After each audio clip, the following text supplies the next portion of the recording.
प्राचीन काल की बात है। अरावली पर्वतमाला, जो भारत की सबसे पुरानी पर्वत श्रृंखलाओं में से एक है, धरती का संतुलन बनाए हुए थी। इसके पत्थर, वन और घाटियां प्रकृति की रक्षा कर रही थीं, परंतु समय के साथ कुछ शक्तियां इस पर्वत को तोड़ने और उसका स्वरूप बदलने का विचार करने लगीं।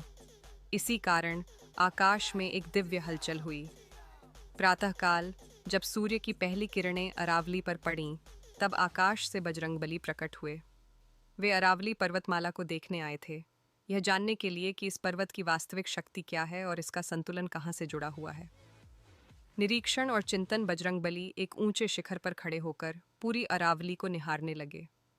उनकी दृष्टि केवल पत्थरों पर नहीं थी, बल्कि उस ऊर्जा पर थी जो इस पर्वत में समाई हुई थी। उन्हें समझ आ गया कि अरावली केवल पहाड़ नहीं, बल्कि धरती की रक्षा कवच है। प्रकृति का संवाद। जैसे ही बजरंगबली ने पर्वत को स्पर्श किया, तेज हवा चली, वृक्ष हिलने लगे और पक्षी आकाश में उड़ गए। यह प्रकृति का संकेत था, अरावली जीवित है, जागृत है।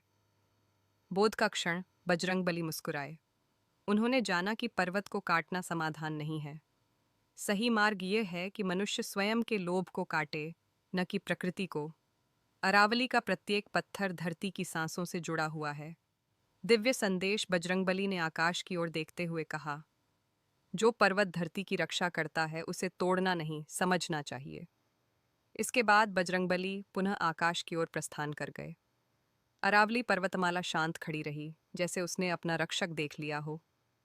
सूर्य की रोशनी फिर से पहाड़ों पर फैल गई और प्रकृति ने राहत की सांस ली।